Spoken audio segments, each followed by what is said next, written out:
Welcome to IABC Today, the podcast of the Kansas City chapter of the International Association of Business Communicators.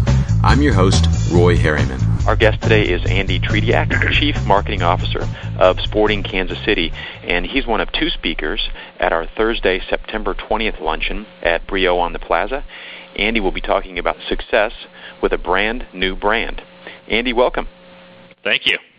I need to add that Andy will be joined on the 20th by Sasha Victorine, a former professional soccer player who is now a Director of Business Development for Sporting Kansas City. Andy, looking over your profile, it's clear that you have a great deal of experience with brands in your different roles with Barkley and other agencies. And I'm curious, how has your experience with Sporting Kansas City been different from previous brand building that you've done? Well, I think it's probably different in a number of ways. I think first and foremost, through my experience at Barkley and other advertising agencies, I never had a chance to actually rebrand something that had already existed, which I got to do obviously with the club and transforming from Kansas City Wizards to Sporting Kansas City. So that was certainly different, and it was one of the aspects of the position that really attracted me.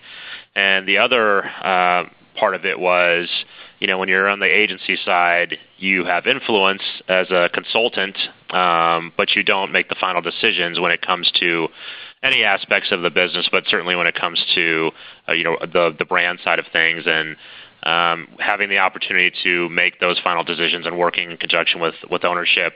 That level of responsibility was, obviously exciting, but also, there was a lot of pressure there with the change that we were planning to make and the ramifications of that, so wanted to make sure we did it the right way.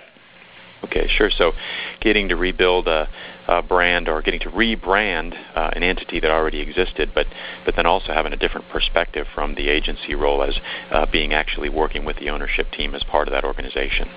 Yeah, absolutely. I mean, when you're on the agency side, there's only a certain level you can reach in terms of providing that influence, but when you're on the client side or the property side, you make that final decision, and that's what I had been looking for personally.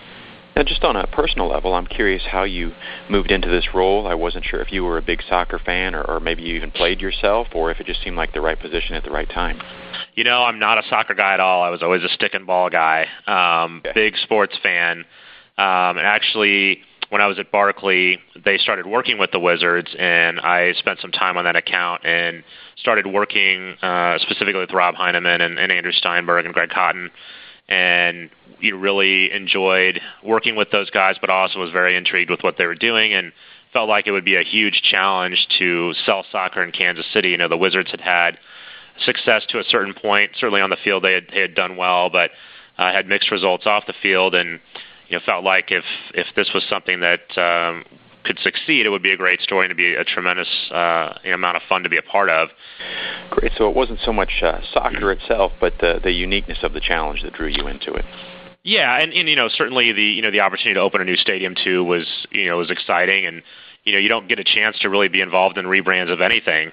Those just don't happen that often, and to be able to do it within a subject matter that I love in sports and obviously in my town in Kansas City was something I couldn't pass up. But I had to learn a lot more about soccer. I had a brother who played all the way through high school, so I'd started picking up a little more when he played, but was never a huge fan growing up. And I think the last time I played I had to serve a 2-game suspension at intramurals in college for a little issue on the court, or on the field, I should say. It was indoor, but hadn't really played since. But I've now become not only obviously a huge fan of ours, but become much more aware of international soccer and have become a fan as well. And it was really great timing because when I started, that was right around the 2010 World Cup.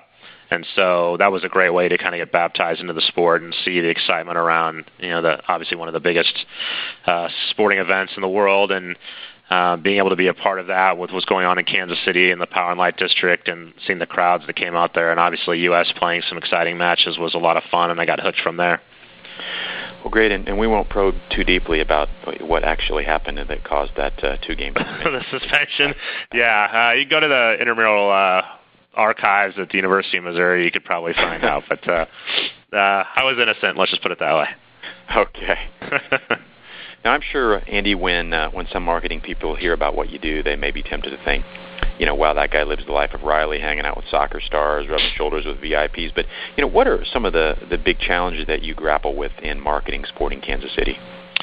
Wow. That's a great question because, when I had worked at a sports marketing agency before, and when I would tell people that I met or friends what I was doing, their perception was that you would just sit up in suites drinking scotch and, right. Hobnobbing with everyone, which, a lot of times the games or events would start and we would be gone. But, there are a lot of challenges associated with it in terms of just the day-to-day responsibilities.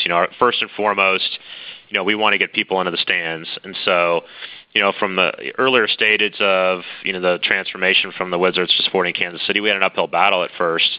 And so it was really kind of, from our perspective, one of the strategies we employed was making sure that we didn't take anything for granted in terms of the little things. So we looked at the way fans and the general public react to the other professional sports teams in Kansas City, and we wanted to make sure that our experience and the way that we communicated our club and the way we got people excited about what we were doing and keeping them abreast of what was going on with the team mimicked the way that they felt about other professional sports teams. So we wanted to make sure that we hit every little detail. I think certainly from the rebrand standpoint, we had to look at everything that was going on with that, and certainly there were mistakes that were made by vendors, by even league partners, that we had to really keep a close eye on because there was so much invested in the new brand. We wanted to make sure that it was being replicated the right way and communicated the right way. So, and then, a lot of it was telling our story, talking to media outlets or corporate partners or vendors or what have you, and really spreading the gospel about the brand and educating them about why we made the change and what's behind the change. And then obviously what's going on with the new stadium and what the game experience is going to be like coming to a Sporting KC match and really kind of going through that process. So we had to invest a lot of time in telling our story and educating everyone that we worked with that would be influenced by the change, and put a lot of hard work into that, but those little details paid off. Well, and I'm sure it's like with anything else, when things go well, if you're good at what you do, you make it look easy, but you know it's not. Well, I can tell Andy this is going to be a great luncheon. One final question for you, and then a reminder to everyone that they can hear Andy and Sasha on Thursday, September 20th at lunch at Brio on the Plaza. Andy, obviously Sporting Kansas City is a unique brand, and most marketers will never have the opportunity to work with something like it. They're busy marketing cell phones, medical software, or things that are just a little less entertaining. What are just a few takeaways that anyone who comes to this luncheon will be able to apply, regardless of what field they're marketing in? Well, I think just the most thing I could stress, I think, is probably making sure that you establish a strategy from the get-go and staying true to it. There are a lot of times where, we certainly have the opportunity to stray from brand. And, as a marketer, you can always play the brand card. But, one example I'll give that I use a lot is, as I'm sure you were probably aware, we had a tryout with who then was called Chad Ochocinco was his name. Now he's back to Chad Johnson. But was a wide receiver for the Bengals at that time, and they were locked out due to the issues with the NFL and the Players Union. And we had reached out to him about trying out with our club because he was interested in doing something as he was, off and would have been going through some of the mini camps and sounded like he was a little bored. And obviously, Chad likes the attention, and we knew that. So, we reached out to him and was able to get him to come to Kansas City and try out with the club, and knew that there would be somewhat of a media circus around it, but it would be good exposure for the team. But we wanted to be very genuine about how we market our club. We want to be very authentic. And so from our standpoint, it was very tempting to open up the practices to the general public and start selling 85 sporting jerseys and doing autograph appearances all over the place. But if we would have done that, then it would have harmed everything that we were trying to do with this. And really, the opportunity to have him here was for him to see how hard it was, to see how talented these guys are, and how you can't just, even if you're one of the best athletes in the world, you can't just stop playing after high school and expect to come right back in and play for a Major League Soccer team. And when he got out there and trained with us, he knew immediately how difficult it was. And what that led to, though, was more genuine appreciation for what we were doing as a club and where the league was at, but also the fact that we were looking as this is an opportunity to get better. Now, did we think that he would make the team? Thought that the shots were probably, the shot was probably pretty long, but what happened, though, was we got a lot of great exposure for it, and so did the league, and ESPN ended up doing a 6-minute bit about it, but we didn't take advantage of it to the point where people would have thought it was a stunt.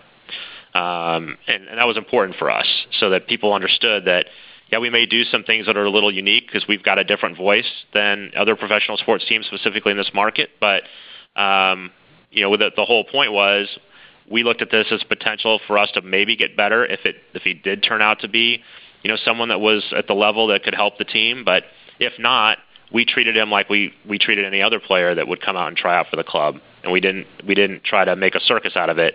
And that to me kind of laid the groundwork for how we're going to approach ourselves in terms of marketing communications and making sure that people know that we're going to be very authentic in how we promote the club and how we do things, and we're not going to do things just to get people in the stands that maybe kind of seem a little minor leaguish. And that was important for us because I think certainly the general public in Kansas City may have thought that, or some of them may have looked at us and not on par with the other professional sports teams, and it was very critical that we, from the very beginning, establish ourselves as being on par with those other clubs. Well, that's a great example, and I'm sure there's going to be plenty other points of application for everyone who joins us at the lunch. Andy, it's been a pleasure talking with you. It's a fascinating topic, and we'll look forward to hearing more. Well, thank you very much. Thank you. Thanks for joining us for KCIABC Today. You can listen to this podcast on iTunes as well as our YouTube channel, and you can subscribe to receive automatic updates on both. Learn more about us at kc.iabc.com. Thanks again.